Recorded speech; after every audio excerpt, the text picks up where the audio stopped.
Hey everyone, thanks for coming back to the BNS channel. My name is EdieAnne, and we're going to talk about how to get sales. Do you know that that's the number one question I get? Edie, how do you get sales? How do you get bookings? How do you get recruits? And ironically, the answer that I give them somewhat surprises me sometimes because of its simplicity, but also it surprises the people listening to it. But it also can be the hardest thing to do. And it's just amazing to me. My answer to that question, Edie, how do you get sales? How do you get bookings? How do you get recruits? There is no magic sauce here, people. All you got to do is ask. And I know that seems like such a cop-out answer. But asking is the hardest thing to do, is it not? Right? So it seems so simple. All you have to do is ask, but gosh, it can be really hard. So I wanted to share some experiences with you that I've had personally, just recently actually, that have made it easier for me to get past that fear of rejection. And that's ultimately the reason why we don't like asking. We are afraid of the answer. We're afraid of the answer to be no. Sometimes we're afraid of the answer to be yes because we don't feel prepared enough, right? I want people to stop prejudging, pre-assuming, because ultimately that's what holds us back from asking in the first place. Oh, they're not gonna have enough time. They've got kids. They don't have enough money. This isn't for them. They're not that type of person. They're not gonna want candles, right? So we make all of these prejudgments in our head, and within 5 seconds, we've talked ourselves out of asking whether they want to buy, host, or join, right? Ultimately, the asking part has to come from within. It's got to be quick. You got to make the decision and just do it. We are creatures of habit, right? And so instead of hearing the word no or feeling embarrassed, we tend to just not do things, right? So we don't step outside of our comfort zone. We stay within that little circle of comfort, and nothing grows, nothing flourishes, nothing happens, right? So, example, we would assume that Scentsy's home office does not need to do a party, that they do not need a consultant, why would they probably buy it right there and get a discount? Okay, well, one, there's a lack of knowledge there. Okay, two, we're assuming something that's not even true. But I can guarantee you there's a lot of consultants out there that think that.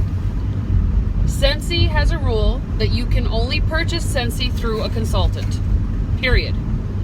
Once in a great while, from what I understand, they will have a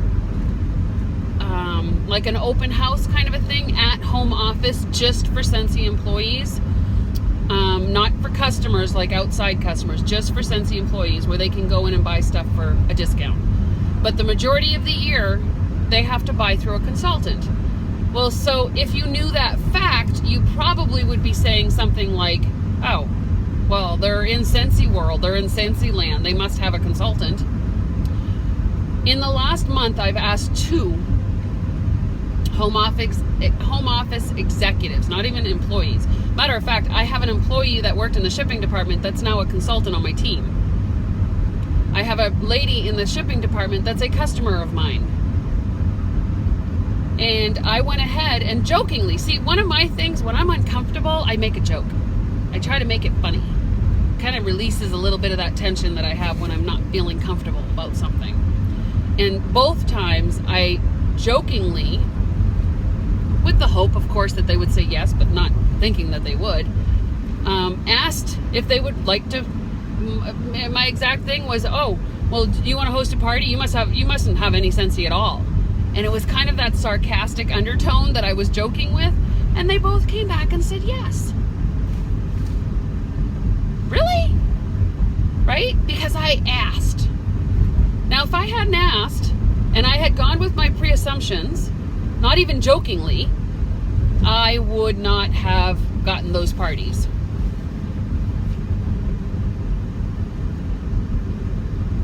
I thought that was my husband, but I don't think it was actually. Sorry. So both of them said yes. One of them I've already had a Facebook party with. The other one we're planning on it. So get past that assumption phase. Stop assuming. Stop thinking for the other person. That's not fair. You know, a lot of these people, I'm assuming, have probably not been able to buy a lot of Scentsy because consultants probably don't approach them, right? So then the second thing is, once we can get past that assumption, we've gotten to the point now where Scentsy is kind of a household name, not everywhere, but it's getting there. And to the point where, you know, when you say Kleenex, everybody thinks of those tissues you blow your nose with, right? Everybody thinks of Kleenex as tissues that you blow your nose with. Any brand, doesn't matter, it's Kleenex. Well, Kleenex is a brand. It's not the product, right?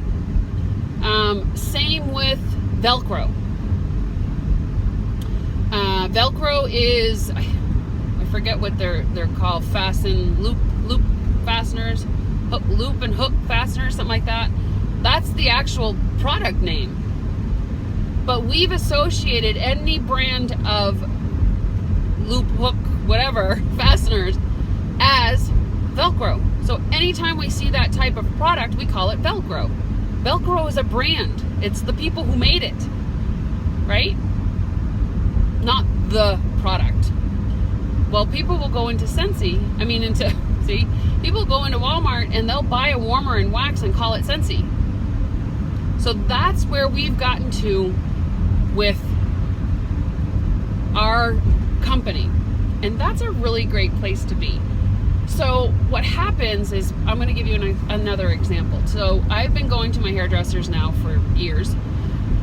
And every time I go in, I will ask, right? Because I'm not afraid to ask anymore, if they want to buy, or if anybody needs any refills, or got any holidays coming up that you want to buy for, or you know, do you want to host a party? Or I always kind of bring up some ideas, and most of the time I would say 1 out of 10 is they don't need anything.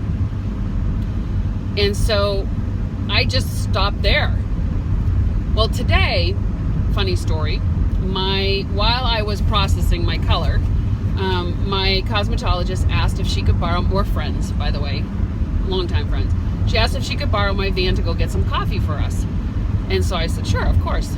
So she came back in and she said, holy crap, Edie, what do you got in your van? She goes, it smells amazing in there. Now, first of all, I don't smell it anymore, which I think is funny. But second of all, I told her, I said, it's a mishmash. I said, when you put all of the scents together, it creates this distinctive scent that you can't put your finger on. I said, that's what my house smells like. She's like, oh man, it smells amazing, and on and on she went. And I have a customer that was picking up her order from me while I was at the hairdressers, and the box was in the salon. So I said, this lady probably helped with that scent. I said, because the ones that she got were pretty awesome. And so Connie kind of looked at me, my hairdresser, and she's like, can we smell them? I'm like, yeah. So I opened up the bag. And now here is something that I do that I think has been extremely beneficial for my business. I mean, it's how I run it. When somebody else opens up our clamshell, they kind of open it, smell it, and then they close it and put it down. It's just, I don't know why that happens, but it's just common that that's what happens. And so instead of letting them open it, plus I hate seeing them fuss over how to open them if they've never opened up a clamshell before. It's not that it's hard, it's just funny. I just do it for them. So I will take the clamshell, I'll open it up, and I'll put it under their nose and let them sniff. But I don't stop there. So I don't close it up and put it away. I wait for their reaction, find out what their reaction is. Sometimes I'll put it back under their nose because they want to smell it again. But there were 3 or 4 or 5 other people in that place that were now a bit curious because Connie was getting to smell them and nobody else was. So I walked around and I put it under each of their noses, and the reactions were just amazing. One of the scents is called Everything Nice. If you've ever smelt Central Park praline, then you'd like Everything Nice. So they were oohing and ahhing the stories and yum and all this stuff. And so I went back and I closed it up. I grabbed another one, opened it up, put it under her nose, and then went around and did the same thing. I often have said that Scentsy sells itself. You just have to put it under their noses. I personally don't do it as often because most of my sales come from online, right? So if I took the time to have things with me at all times that actually were samples or scents, I probably would sell more locally. I walked out of that salon today with 4 6-packs of wax. That's $100 sales, just like that, because I let them smell them. I'm going back on Monday to get my nails done, and they asked for me to bring samples. Right? Now, I've been going to the salon for 8 years, and all of a sudden I got this big woof of orders, and you're darn skippy that I'm going to put it in as a party so that Connie, my beautician, can get some hostess rewards from that. Right? Because if they buy some more on Monday, then we could have a qualifying party without them even realizing it. So I guess the moral of the story is ask and put it under their noses. If you're a Scentsy consultant, ask, put it under their noses. If you are a consultant for another company, ask and share it. Let them try it, whatever you can, to allow that person to experience the product. And with Scentsy, it's all about the scent. Letting them smell it so that they can fall in love with it too. Okay? Don't prejudge, guys.